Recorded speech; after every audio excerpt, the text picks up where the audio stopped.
होगा चुनाव से जुड़ी हर खबर का अपडेट। देखिए जनादेश सोमवार से शुक्रवार हर शाम 7 बजे सिर्फ डीडी न्यूज पर।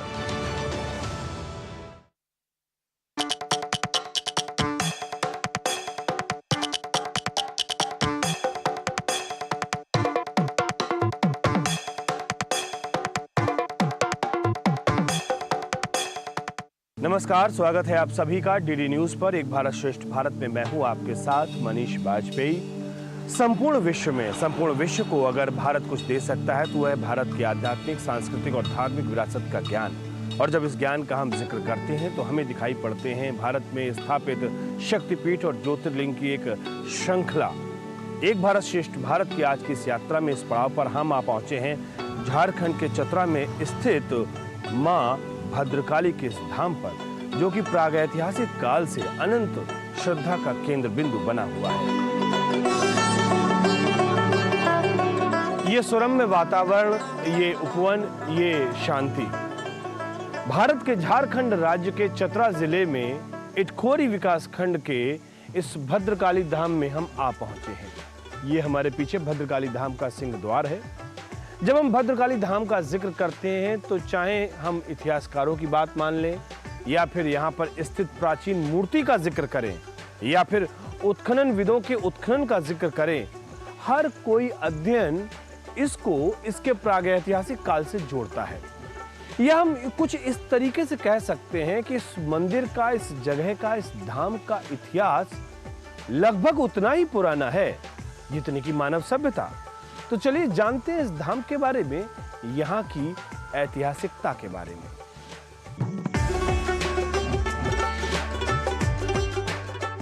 भारत के झारखंड राज्य के चतरा जिले के इटखोरी में मां भद्रकाली का मंदिर पूरे देश के लोगों के लिए श्रद्धा और आस्था का केंद्र है।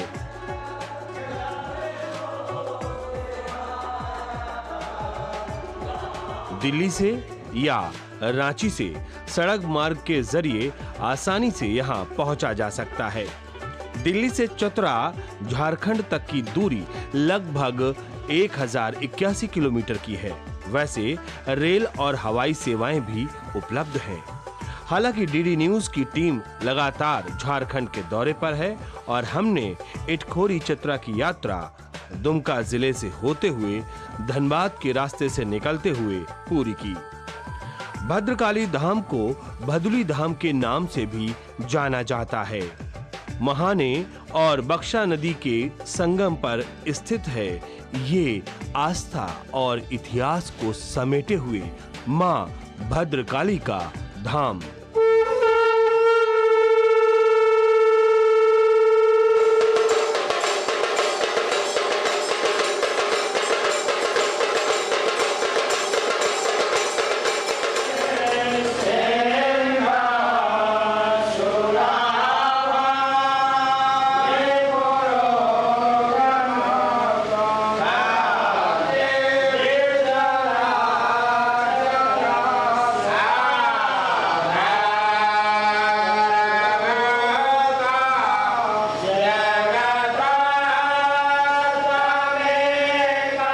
चतरा जिला के इटखोरी प्रखंड में महाने और बक्सा नदी के संगम पर अवस्थित मां भद्रकाली का ये पावन परिसर सनातन जैन और बौद्ध धर्म का संगम स्थल माना जाता है।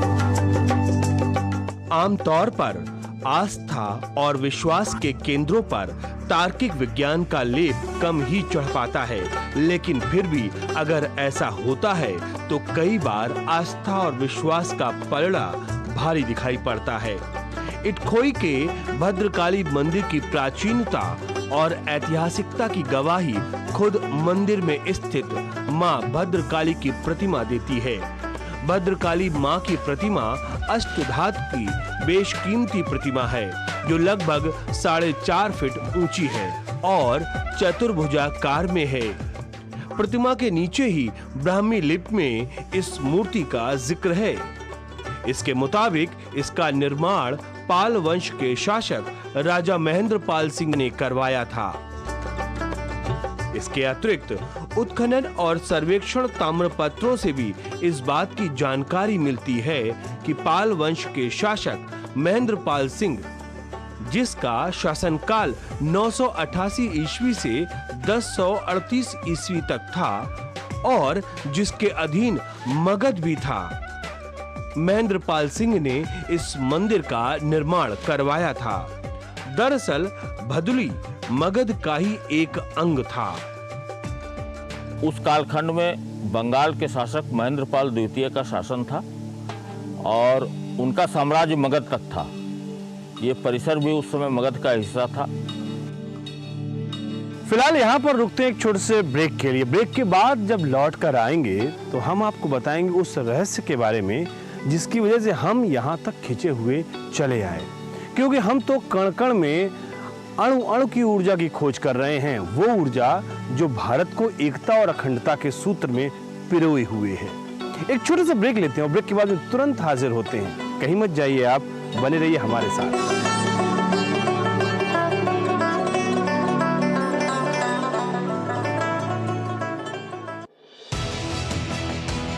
दुनिया की सबसे तेज रफ्तार और 5वीं सबसे बड़ी अर्थव्यवस्था, विश्व स्तर के बुनियादी ढांचे, भारत की फिनटेक क्रांति की कहानी मेक इन इंडिया और स्टार्टअप इंडिया की सफलता की, आर्थिक जगत की सुर्खियां, आम आदमी के लिए क्या है मायने, शेयर बाजार और दूसरे फाइनेंशियल मार्केट्स के तमाम अपडेट्स, कारोबार जगत की बड़ी खबरों का सटीक और सरल विश्लेषण। देखिए इकोनॉमी टुडे सोमवार से शुक्रवार सुबह 9:30 बजे सिर्फ डीडी न्यूज पर।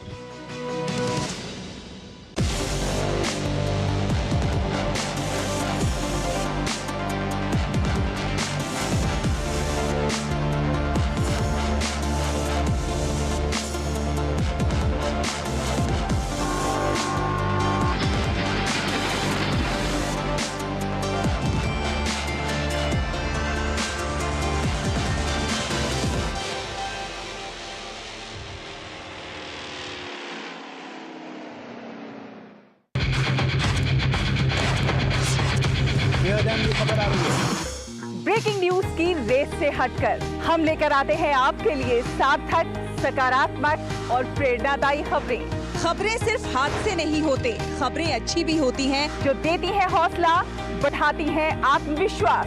मुश्किल वक्त में भी जब लोगों ने दिखाया कुछ कर गुजरने का जज्बा, हम लेकर आते हैं अपने इस खास कार्यक्रम में आम लोगों के जज्बे की कहानियाँ। देखिए मेरे साथ गुड न्यूज जज्बा इंडिया का।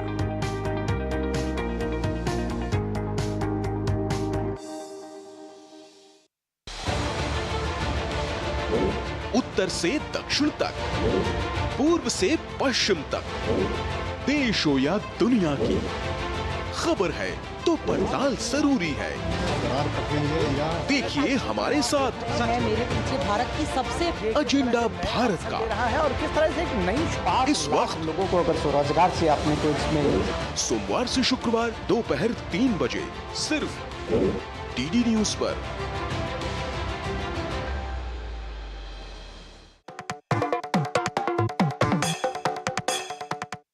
ब्रेक के बाद एक बार फिर से आप सभी का स्वागत है डीडी न्यूज पर। एक भारत श्रेष्ठ भारत में मैं हूं आपके साथ मनीष वाजपेयी।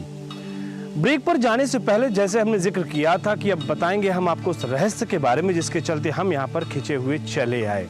और वैसे भी हम तो पुजारी हैं धरती के इस कण कण के, जिसमें अणु की ऊर्जा विद्यमान है, वो ऊर्जा जो पूरे देश को एकता और अखंडता के सूत्र में पिरोए रहती है। बात करेंगे धर्म के उस संगम के बारे में जैसा कहीं हमें अन्यत्र देखने को नहीं मिलता है। 3 धर्मों का संगम, 3 मतावलंबी यहाँ पर उसी श्रद्धा के साथ में आते हैं जिस तरीके से कोई दूसरा आता है, चाहे वो बात जैन धर्म की हो, चाहे वो बात बौद्ध मतावलंबियों की हो, या फिर सत्य सनातन हिंदू धर्म की बात हो। तो देखिए किस तरीके से यहाँ पर संगम हो रहा है। न सिर्फ 2 नदियों का बल्कि धर्मों का भी संगम हमें यहाँ देखने को मिल रहा है। सत्य सनातन धर्म, जहां शिव और शक्ति की महिमा आस्था और विश्वास की बुनियाद में है, या यूं कहें कि पूरा धर्म ही इन 2 केंद्रों के इर्द गिर्द ही सिमटा हुआ है।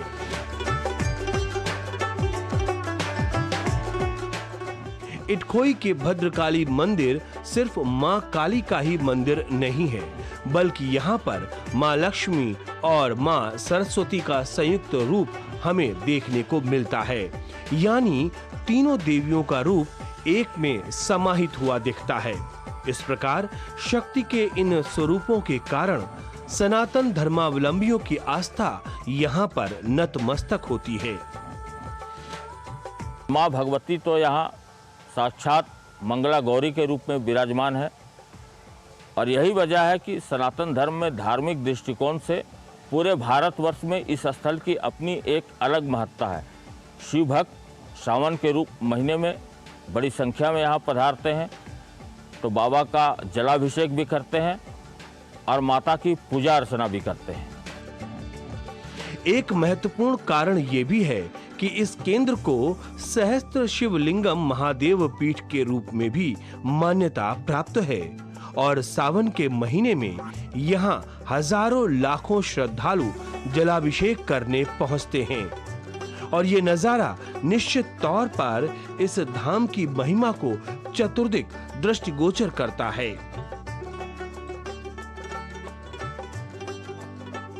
माँ भद्रकाली का ये परिसर तीनों धर्मों का संगम स्थल तो है ही, लेकिन सनातन धर्म के लिए बहुत महत्वपूर्ण स्थल है। यहाँ शिव सहस्त्र शिवलिंग के रूप में स्थापित हैं।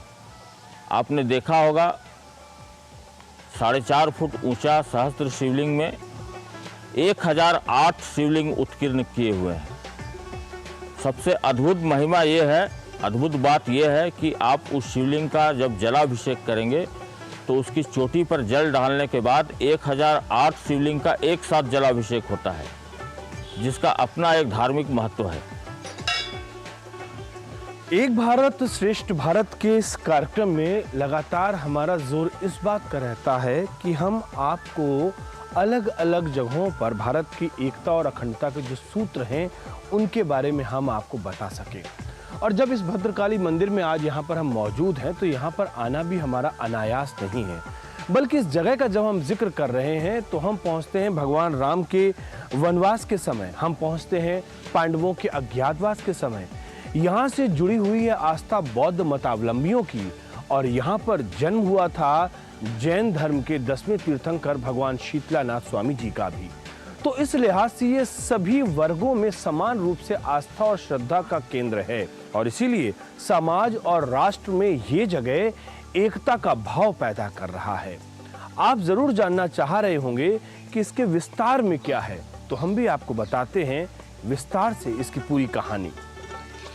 ये जगह तीनों धर्म का संगम है, बौद्ध, हिंदू और जैन। दूसरी बात ये है, ये क्षेत्र जो है पूरा प्योर वेजिटेरियन है। यहाँ के होटलों वगैरह में भी लहसुन प्याज तक भी यूज नहीं होता है। ये सबसे बड़ी मान्यता है माँ भद्रकाली के या जैनियों के लिए भी कि ऐसा ये तीर्थ क्षेत्र है जहाँ माँ भद्रकाली की प्रतिमा और वहाँ बलि नहीं होती है।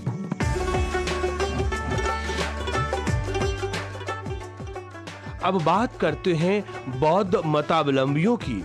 मान्यता के मुताबिक युवराज सिद्धार्थ यहाँ तपस्या के लिए आए थे। जब उनकी माँ उनको लेने के लिए आई तो वो तपस्या में लीन रहे और उनके मुख से इटखोई शब्द का उच्चारण हुआ, जिसके चलते इस जगह का नाम इटखोरी पड़ा। ये मान्यता है कि भगवान बुद्ध को ज्ञान की स्थली बोध गया का रास्ता इटखोरी से ही प्राप्त हुआ था। बोध गया जाने से पहले भगवान बुद्ध इस स्थल पर आए थे और उन्होंने यहाँ तपस्या की थी। मान्यता है कि जब तपस्यारत थे भगवान बुद्ध, तब उनकी मौसी गौतमी उन्हें वापस ले जाने के लिए यहाँ आई थी और भगवान बुद्ध जाने से इनकार कर दिए थे। उनकी तपस्या नहीं टूटी थी।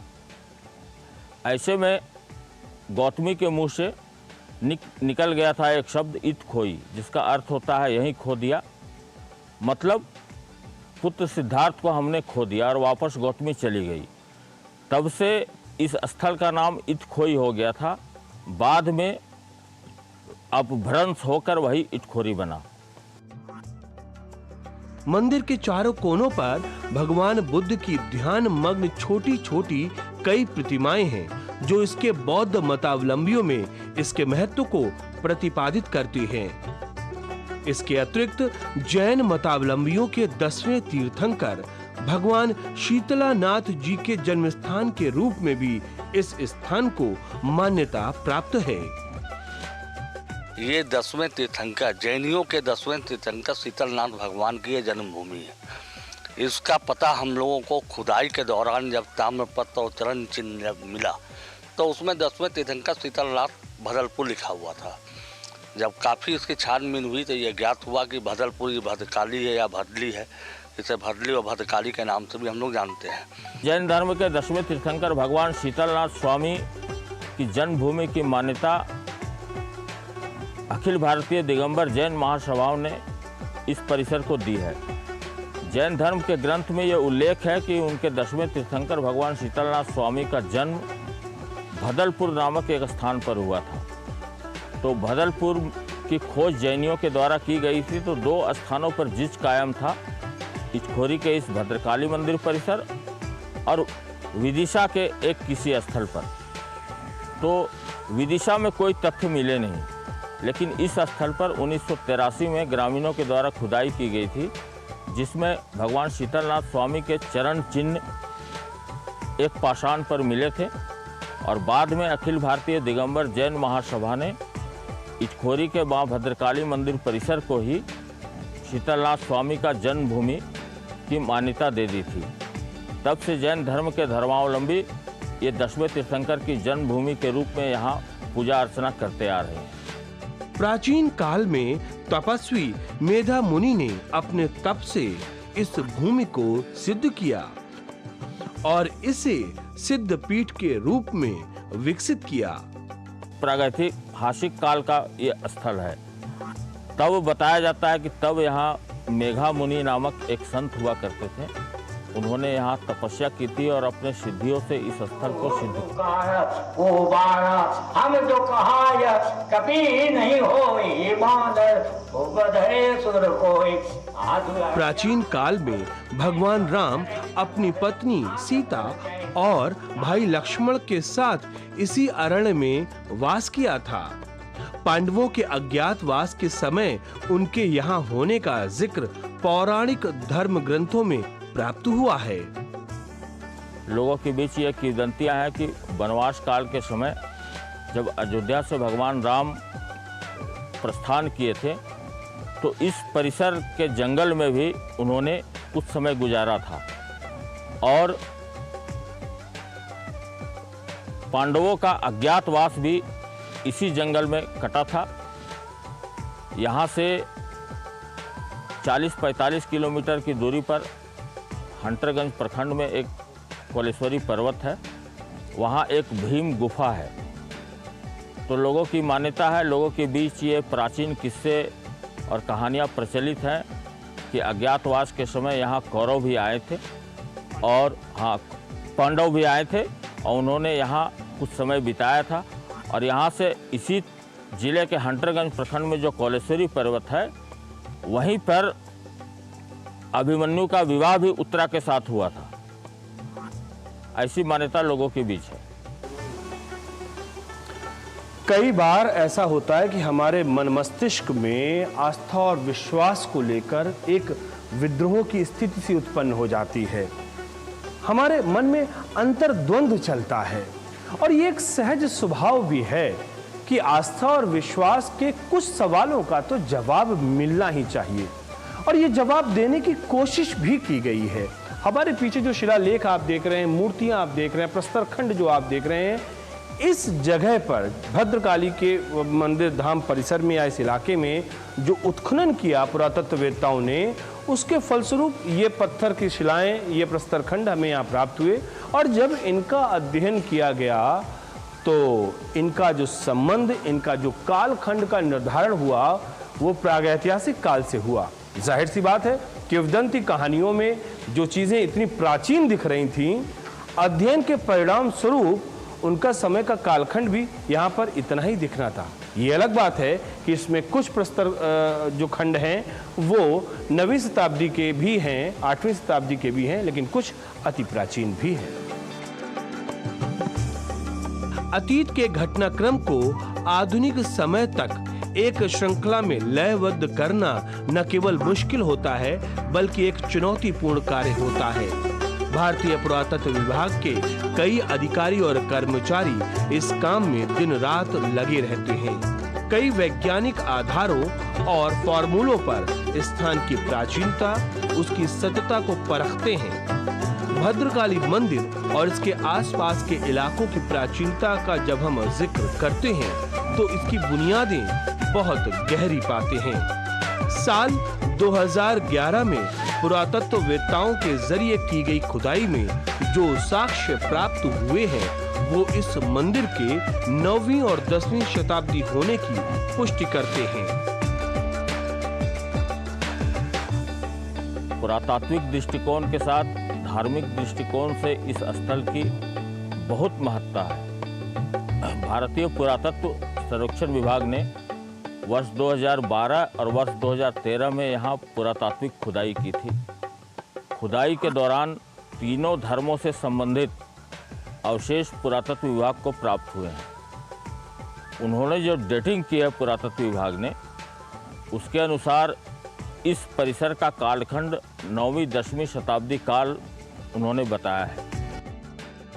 मंदिर के संग्रहालय में रखे ये साक्ष्य इस लिहाज से बड़े महत्वपूर्ण हैं कि गुजरते हुए समय के कालखंड में भी यही वो मुख्य साक्ष्य हैं जो हमारी आने वाली पीढ़ी को गवाही देंगे अपने होने की, और इन पर ही विश्वास करके आस्था और विश्वास का ये क्रम अनवरत जारी रहेगा। आशा और उम्मीद, इस बात की अपेक्षा कि जिस परिश्रम के साथ में हम काम कर रहे हैं जरूर ही आपके भी ज्ञान में वृद्धि हो रही होगी। एक भारत श्रेष्ठ भारत में जिस लक्ष्य को सामने रखकर हम साधना कर रहे हैं, इस बात की पूरी उम्मीद है कि आप भी उस लक्ष्य तक पहुंच पा रहे होंगे। आज के इस पड़ाव में भद्रकाली के इस धाम से फिलहाल इतना ही, लेकिन ये यात्रा लगातार चल रही है। ये यात्रा प्रवाहमान है और इस यात्रा के साथ हम भी चल रहे हैं और हमारे साथ आप भी चल रहे हैं। तो जरूर किसी न किसी अगले मोड़ पर हमारी आपकी मुलाकात होगी, लेकिन तब तक के लिए दीजिए अनुमति। नमस्कार।